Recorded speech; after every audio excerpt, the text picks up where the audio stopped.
TA한테 팔았고 TA가 다시 이제 베인한테 파는데 재밌는 포인트가 있다며요. 유명한 아이돌 그룹 그 티아라의 효민 남편으로 유명하신 네. 김현승 전무가 있는데 UCK 파트너스 시절에 이제 공차를 담당했다고 하는데요. 베인캐피탈에서도 아마 공차 운영이나 인수 등에 좀 관여를 하실 걸로 예상이 됩니다. 그러니까 오랫동안 딜을 봐왔던 사람인 거네요. 맞습니다, 맞습니다.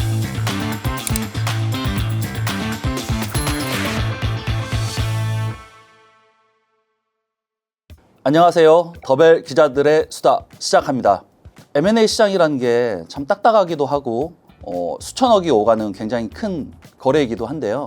그 안에는 또 사람과 사람이 거래를 하다 보니까 굉장히 많은 뒷이야기들, 밝혀지지 않는 그런 비하인드들이 굉장히 많습니다. 그 시장의 뒷이야기 저희가 들려드리도록 하겠습니다.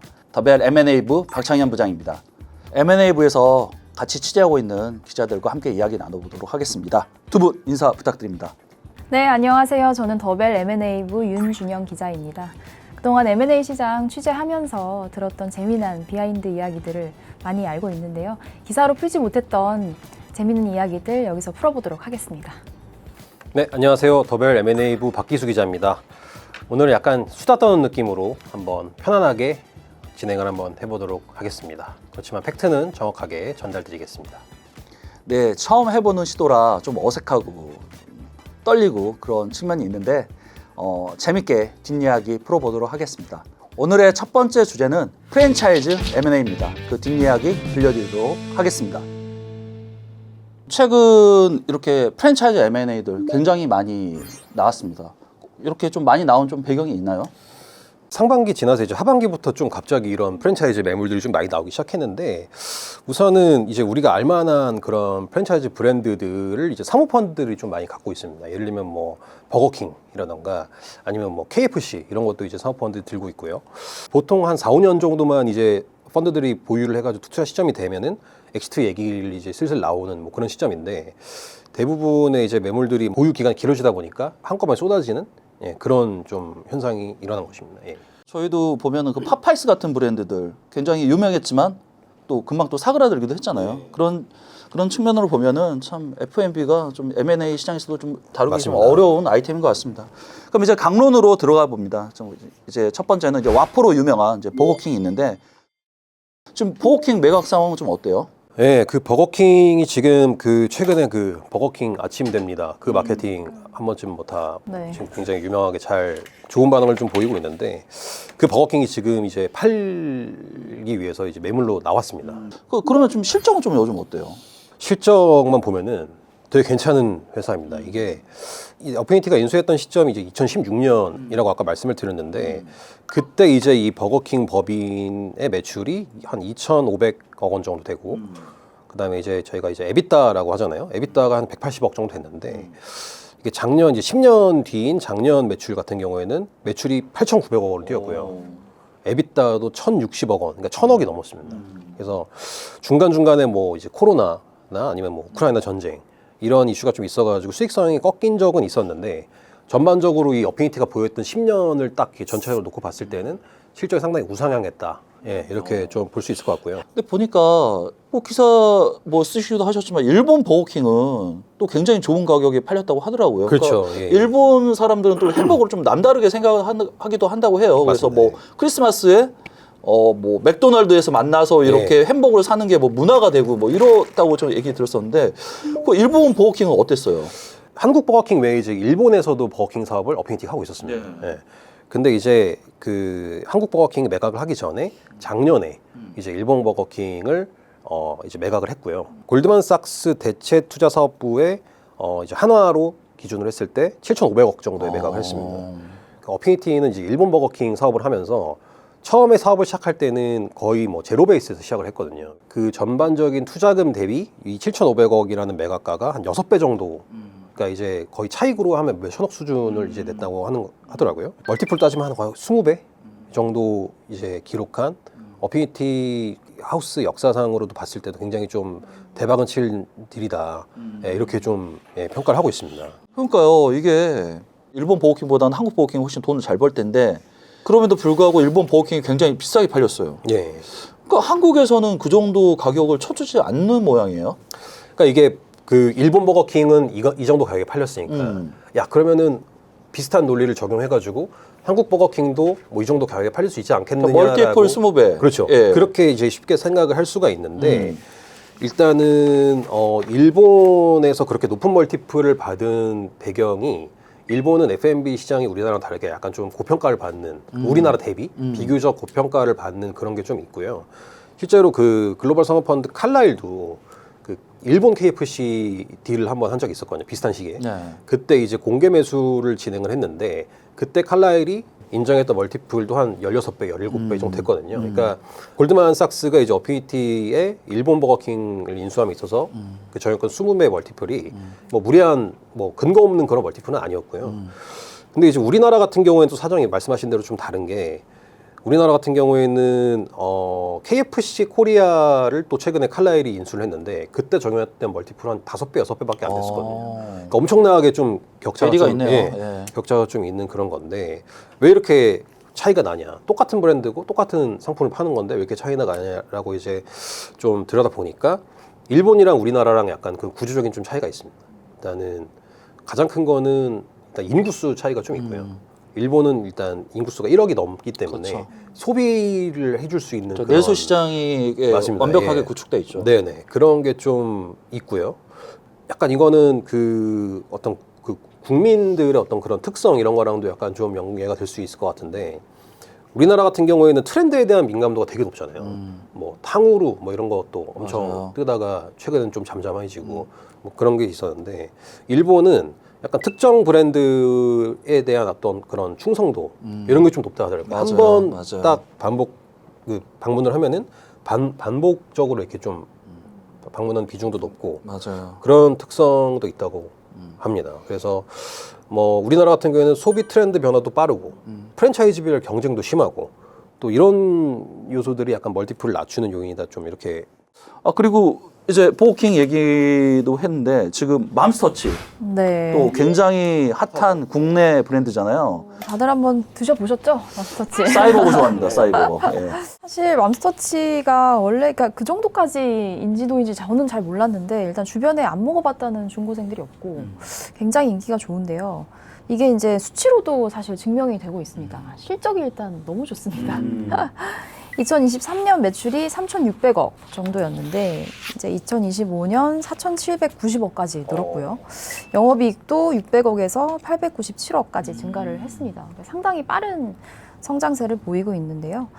근데 여기서 좀 주목할 게 매장 수입니다. 그러니까 보통 프랜차이즈 회사들이 매장 수를 늘리면서 이제 매출을 좀 빠르게 증가를 하고 뭐 이런 출점 사업을 많이 이제 하는데 맘스터치 같은 경우는 이제 2023년에서 2025년까지 같은 기간 그 점포 수가 약 5% 늘었는데 매출은 30% 넘게 증가를 한 겁니다.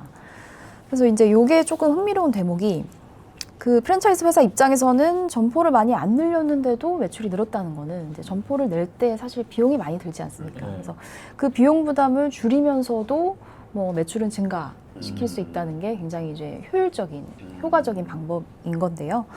이제 그 방법을 좀 들여다봤더니 싸이버거 중심, 아까 말씀하셨던 싸이버거 그 중심에서 비프버거, 뭐 치킨, 피자 뭐 이런 메뉴들을 좀 넓혔고요. 사실 맘스터치 기업까지 거의 1조 얘기가 나옵니다.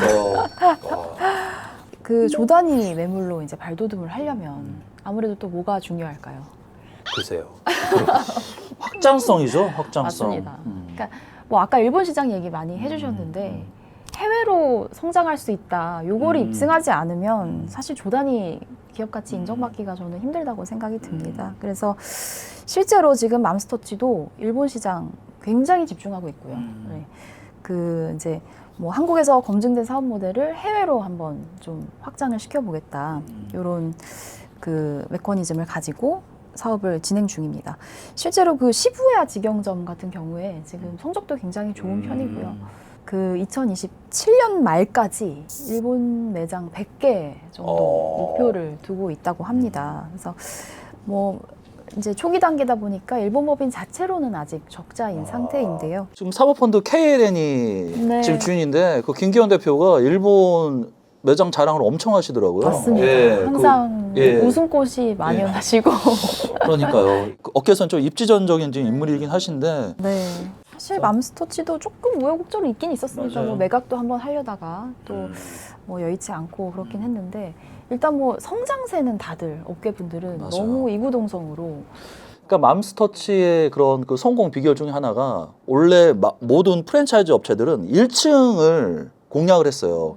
1층이 이렇게 오기가 편하잖아요. 손님들이. 그래서 1층에 매장을 내서 해야 되는데 1층이 임대료가 비싸요. 모든 건물에 1층에 제일 임대료가 비싼데 맘스터치는 2층, 3층에서 영업을 시작했어요. 그러니까 아주 초대형 뭐 KFC라든지 뭐 롯데리아 그다음에 버거킹과 다르게 약간 작은 자본으로 시작을 하다 보니까 좀 맛으로 승부해야 되는 그런 한계가 있었고 그 안에서 2층, 3층에도 매점을 내서 이렇게 우리가 할 수 있다라는 거를 증명을 해냈어요. 그러니까 맘스터치는 그런 전략을 굉장히 잘 썼던 거고 저희 종강역점도 2층입니다. 예.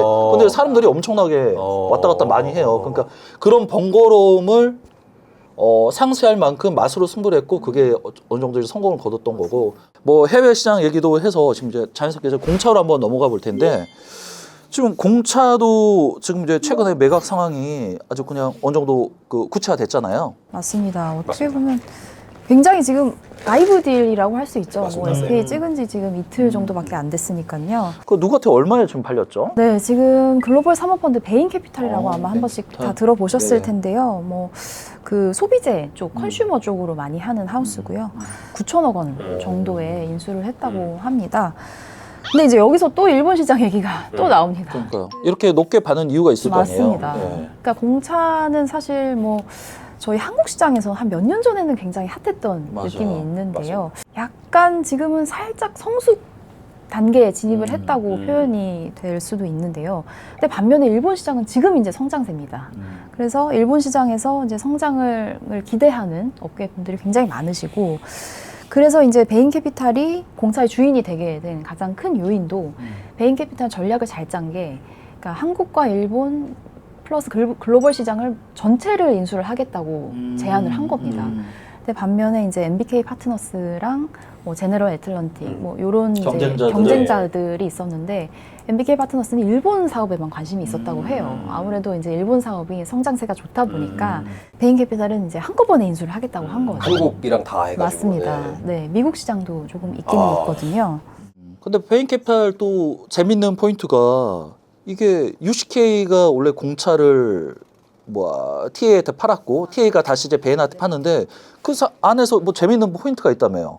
유명한 아이돌 그룹 그 티아라의 효민 남편으로 유명하신 네. 김현승 전무가 있는데 UCK 파트너스 시절에 이제 공차를 담당했다고 하는데요. 지금은 이제 베인캐피탈로 회사를 옮기셨는데 베인캐피탈에서도 아마 그 공차 운영이나 인수 등에 좀 관여를 하실 걸로 예상이 됩니다. 그러니까 오랫동안 뒤를 봐왔던 사람인 거네요. 맞습니다, 예. 맞습니다. 그런 또 좀 흥미로운 얘기도. 공차는 또 저도 좀 그 취재를 해봤는데 일본 사업이 되게 좀 잘 되고 있다고 했잖아요. 그래서 이거 얼마나 잘 되나 해서 봤는데 매장 수가 한국 대비 일본이 한 3분의 1밖에 안 되는데 맞습니다. 매출은 거의 비슷하더라 하더라고요. 네, 한국이랑 그다음에 일본이랑 그 정도로 지금 일본 시장에서는 공차가 굉장히 잘 되고 있고 네. 이런 부분을 좀 그 베인캐피탈이나 뭐 이제 다른 사모펀드들이 좀 주시하지 않았나. 공차도 사실은 뭐 다수 사모펀드가 주인으로 이제 좀 어떻게 보면 여러 번 거쳤다고 볼 수 있는데 또 베인캐피탈을 품에서 어떻게 또 성장을 이어나갈지 또 주목이 되고 있습니다. 시장을 들여다보면 우리나라는 유행에 민감하잖아요. 그러면 글로벌리 유명한 프랜차이즈들도 다 입점을 해요. 유행을 타서 이렇게 성공할 수 있다고 이제 생각하기 때문에. 근데 일본 시장은 아까 말한 것처럼 로열티가 중요하기 때문에 그 지집 장벽이 높은 것 같아요. 결국에는 지금 우리나라 프랜차이즈들 많은 매물들이 쌓여 있는데 뭐 일본 시장이든 동남아든 북미든 유럽이든 해외 확장성에 대한 증명을 하느냐가 결국에는 밸류에이션에도 반영이 되지 않을까 네. 이렇게 좀 판단이 되고요. 네네네. 저희 더벨에서는 이렇게 많은 그 프랜차이즈 매물들이 쌓여 있는데요. 그 후속이라든지 그 진행 과정 꾸준히 또 잘 취재해서 이렇게 또 뒷이야기 또 나누는 시간 갖도록 하겠습니다. 네. 열심히 뛰겠습니다. 이번에 두 번째 주제 롯데렌탈 M&A에 대해서 좀 이렇게 수다를 좀 떨어볼까 하는데요. 롯데렌탈 이 회사 저 굉장히 인연이 있습니다. 오. 제가 기자 초년병 M&A부 기자였을 때 이 딜을 달았어요. 아, 근데 지금은 롯데 렌탈이잖아요. 처음인 돌고 돌아. 금호 렌터카였습니다. 맞습니다. 예, 금호 렌터카여서 KT 렌터카로 넘어간 시점에 제가 취재를 했던 그 기억이 나요. 네. 굉장히 M&A 역사에서는 굉장히 상징적인 어떤 그 회사이기도 한데 잘 모르신 분들도 있으니까 롯데 렌탈 어떤 회사인지 좀 설명 좀 해주시겠어요? 예, 부장께서 말씀하셨듯이 KT로 넘어갔다가 KT에서 롯데로 넘어갔다가 그렇죠. 이제 롯데가 이제 다시 파는 그런 지금 회사인데 쉽게 말하면 이제 국내 1등 렌터카 회사입니다. 예. 지금 저희가 뭐 제주도나 이런 데 놀러 가서 며칠 동안 뭐 혹은 뭐 단기로 빌리는 단기 렌터카 사업도 하고요. 근데 뭐 기업이나 개인한테 장기 뭐 몇 년씩 이렇게 해가지고 차를 빌려주는 뭐 장기 렌터카 사업도 이제 하는 그런 기업인데 사업 방식은 어떻게 보면 굉장히 단순한데 차를 이제 대량으로 삽니다. 롯데 렌탈이 차를 사기 위해서 돈이 없으니까 금융권에서 돈을 뭐 차입을 하겠죠. 예. 차입을 한 다음에 이 고객들한테 이제 몇 년 동안 빌려주면서 그 렌탈료를 받고요. 그다음에 계약이 끝나서 이제 차가 들어오면 회수를 해서 그걸 이제 중고차로 다시 팝니다. 네. 그렇게 해서 이제 수익을 내는 그런 사업 모델이고요. 그래서 이제 규모가 커지려면은 굴리고 있는 차량 대수를 더 늘려야겠죠. 그렇죠. 예, 규모 경제를 갖춰야 되고 사업자 역량이 중요한 것 중에 하나가 자금 조달 능력. 왜냐면은 초기 단계에서 차를 많이 사야 되니까 이제 그런 게 좀 중요하고요. 차량 운영 노하우, 그다음에 중고차 뭐 매각망 이런 것도 중요한데 그런 것과 종합적으로 했을 때 국내 1위 업체라고 보시면 됩니다. 예. 설명을 듣기로는 거의 금융업과 비슷한 네, 어떤, 비슷합니다. 예, 네, 시스템을 네, 네. 갖추고 있는데 굉장히 이제 좋은 회사일 것 같고 실제로 해외 프라이빗 에쿼티들도 렌터카 사업에 대해서 굉장히 맞습니다. 관심을 갖고 오랫동안 주요 투자 섹터로 삼았던 곳이기도 한데요. 지금 현재 뭐 딜 진행 상황 어때요? 예. 저희가 이제 오늘 이 영상을 찍는 날이 8월 11일이잖아요. 저희가 이제 취재하기로는 오늘 오후 아니면 이제 뭐 늦어도 뭐 내일쯤에 이제 그 롯데그룹이랑 그 주식 매매 계약을 한다고 하고요. 이제 거래 주체는 이제 매도자는 롯데그룹에서 호텔 롯데, 그다음에 부산 롯데호텔 이 두 곳이 이제 롯데렌탈 지분을 갖고 있는데 61%를 갖고 있거든요. 근데 이제 텍사스 퍼시픽 그룹이라는 TPG라고 하죠. 예, 글로벌 사모펀드가 이제 인수를 하는 걸로 그렇게 아마 결론이 날 것 같고 TPG는 이제 그 운용 자산 그 액수라고 하죠. AUM 거의 하나로 따지면 거의 한 450조 정도의 어떤 자산을 맞아요. 굴리는 글로벌 메가 펀드입니다. 블랙스톤, KKR, 뭐 아폴로, 맞습니다. 그다음에 예. 뭐 TPG 이게 뭐 4대 이렇게 맞습니다. 뭐 네네네. PF라고 많이 얘기를 하잖아요.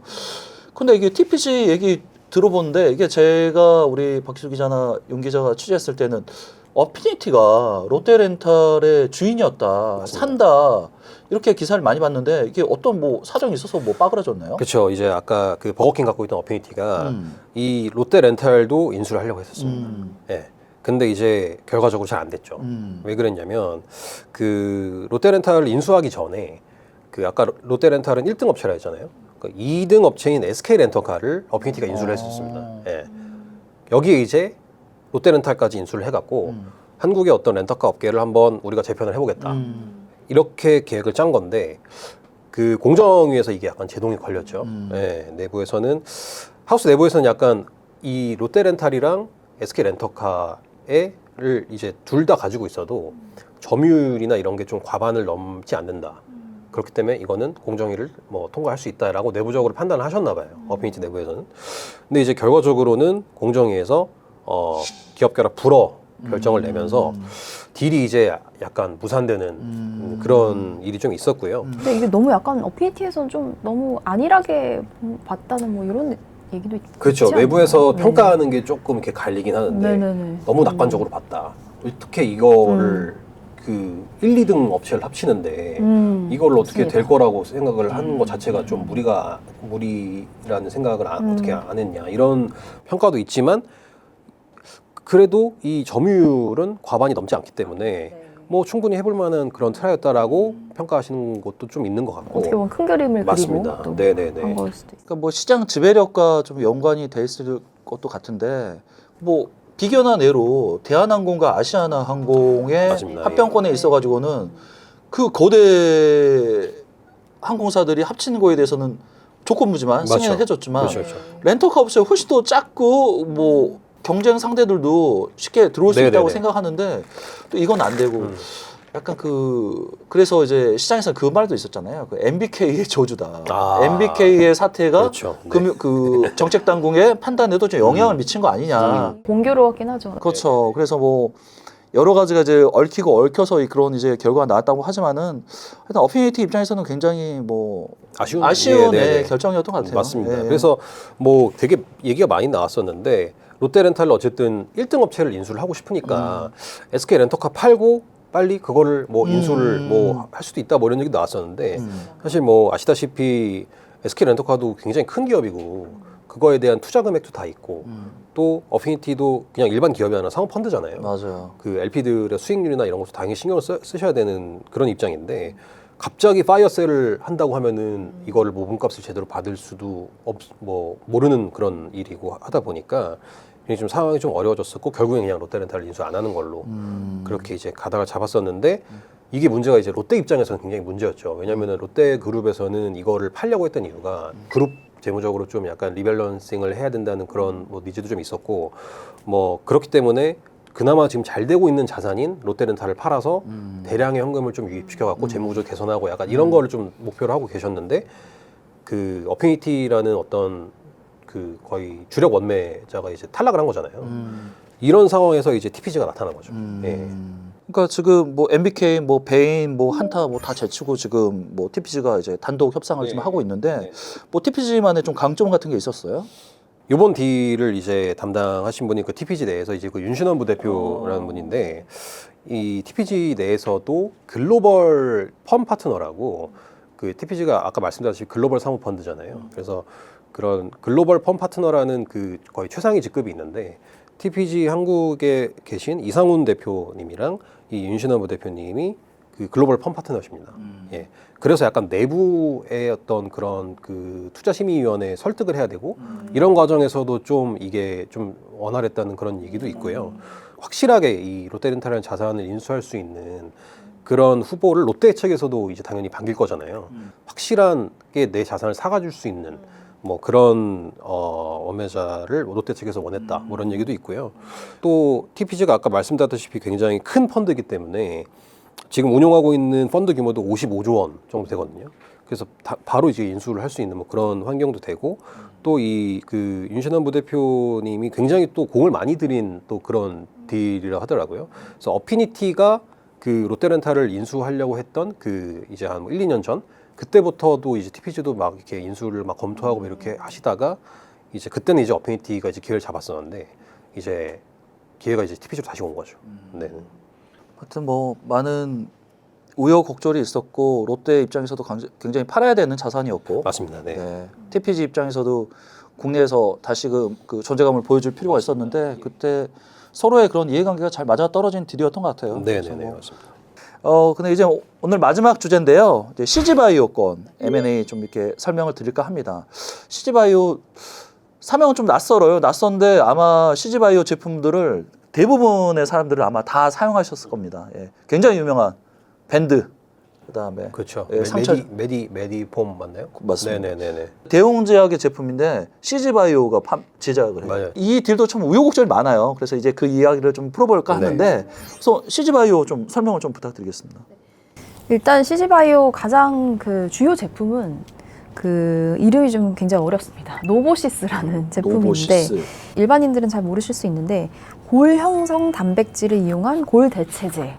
발음부터 좀 너무 어려워요. 일단 이 회사 자체가 뭐 뼈나 피부, 혈관 이런 이제 인체 조직을 재생하는 데 쓰이는 의료기기나 치료제를 만드는 그러니까 바이오 회사인 거죠. 그런데 뭐 또 실적을 봐야겠죠. 네. 저희 또 해외 사업 커지면서 일단 기업 가치 굉장히 또 높게 평가받고 있습니다. 그 매출 자체도 2024년 기준으로 2천억 원 정도 기록하면서 굉장히 꾸준히 상승세를 보이고 있는 회사고요. 그리고 이제 말씀하셨다시피 CG바이오가 M&A 또 매물로 나왔습니다. 네. 그래서 또 뭐 장안의 그렇죠. 화제였죠. IMMP 국내 뭐 최대 사모펀드인데요.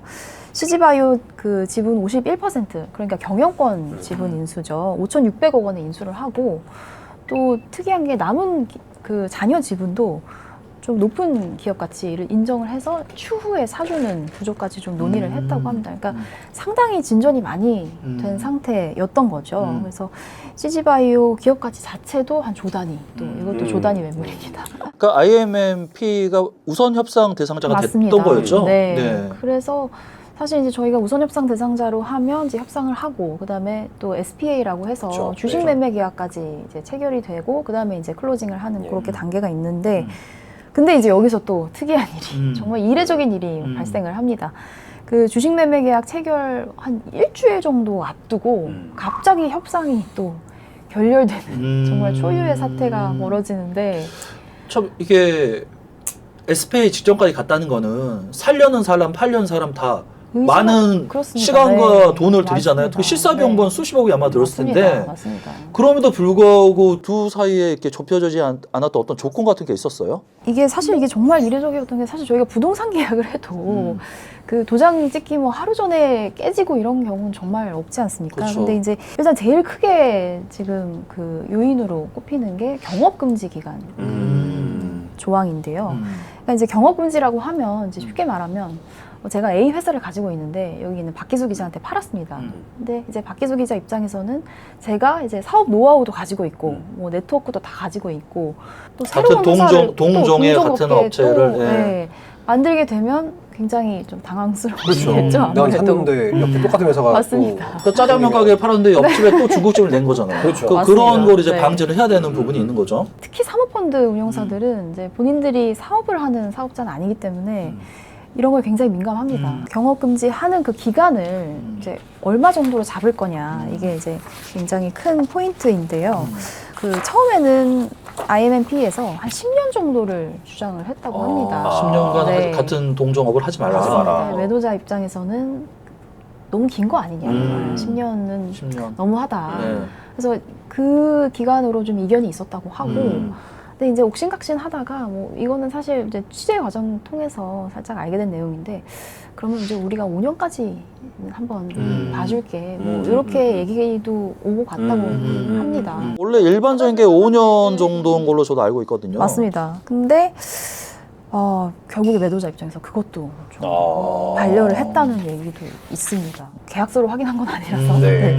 그렇지만 하여튼 그런 얘기가 있고 근데 그러면 네. 5년도 만약에 받아들이지 않았다는 게 사실이면 네. 그 이제 CG바이오 그러니까 매도자 입장에선 그러면은 단시간 내에 우리가 또 비슷한 사업을 우리 또 할 거다 뭐 이런 의지로 받아도 될까요? 그러면 네. 그것도 말이 되고 사실 이제 시장에서는 그 대웅작 오너 측이 가지고 있는 회사인데 그 윤재승 그 네, CEO 맞습니다. 내각자신 거잖아요. 맞습니다. 오너 네. 대웅 네. 그룹의 오너를 네. 가지고.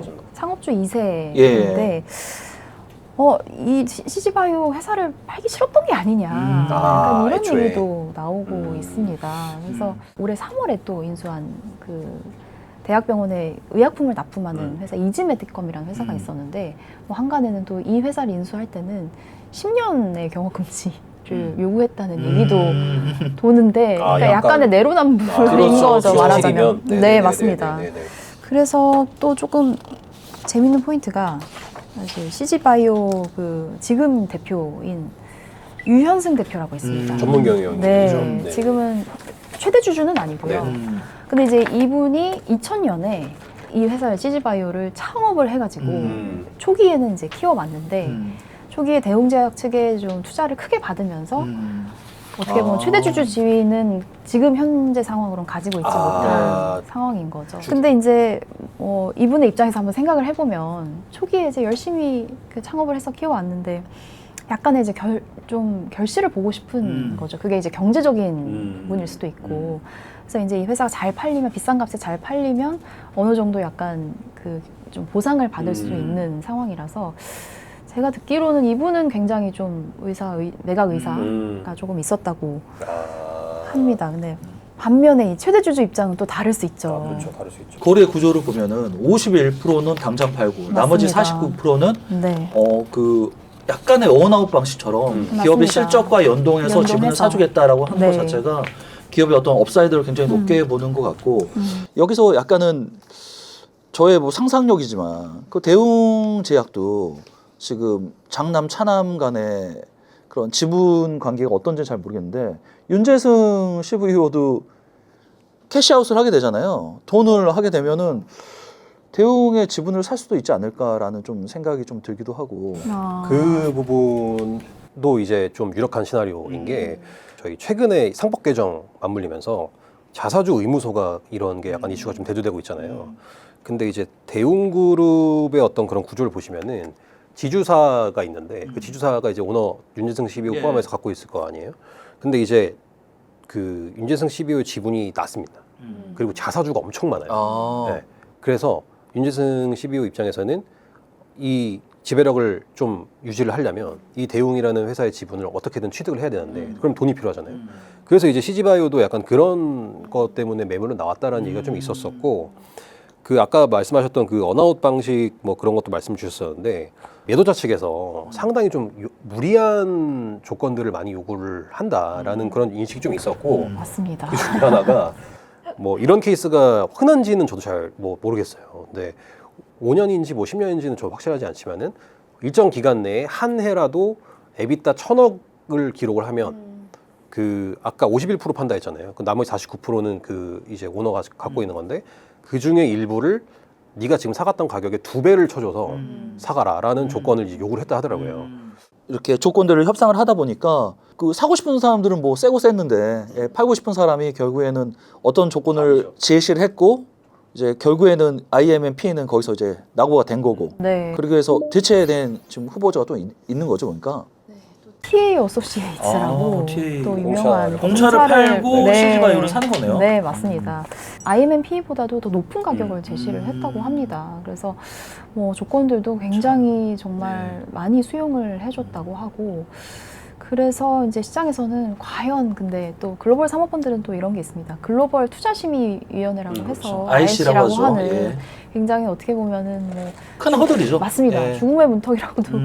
할 수 있는데 요거를 또 넘어야 하는 그런 관문이 있고 M&A 시장에서는 거래가 실패를 하게 되면 가장 큰 리스크가 이미 이 매물에 흠집이 났다라고 생각을 해요. 그렇게 해서 매각이 실패하게 되면 매물의 가격이 낮아지는 게 일반적입니다. 근데 지금 CG바이오 같은 경우에는 한 차례 매각이 안 됐지만 그 이후에 더 좋은 조건으로 이제 팔릴 수 있는 그런 기반을 마련했던 것 자체가 회사 자체로는 굉장히 매력적인 어떤 그 매물인 거는 분명한 것 같고 맞습니다. 그 안에서 지금 TA 어소시에이츠가 완주를 할 수 있을지가 가장 큰 관건일 것 같네요. 맞습니다. 아이고 또 이렇게 많은 얘기를 하다 보니까 또 시간이 어느덧 이렇게 흘렀습니다. 네. 첫 번째 시간이었는데 뭐 우리 더벨 기자들의 수다 뭐 소감이 어떠신지 한마디씩 한번 들어볼까요? 뭐 시간이 어떻게 흘렀는지도 모를 정도로 재미있게 흘러갔는데 결과물이 또 어떻게 나올지 좀 긴장이 되긴 합니다. 저도 뭐 처음에는 좀 긴장이 좀 됐었는데 역시 이게 좀 이게 털다 보니까 뭐 여러 가지 이야기를 좀 할 수 있는 뭐 그런 기회인 것 같아서 재밌었습니다. 네. 참 그 기사의 뒷얘기를 얘기한다는 거 뭐 쉽지만은 않고 또 여러 가지 또 복합적인 또 관계들이 있다 보니까 전부 이렇게 저희가 기사로 쓸 수 없었던 부분이 있었던 것 같아요. 그런데 이렇게 이런 자리라도 저희들의 생각이라든지 그 다음에 시장에 들려온 이야기들 이렇게 같이 얘기할 수 있는 시간 가져서 너무 좋았고 앞으로도 더벨 기자들의 수다는 계속됩니다. 감사합니다. 감사합니다. 감사합니다.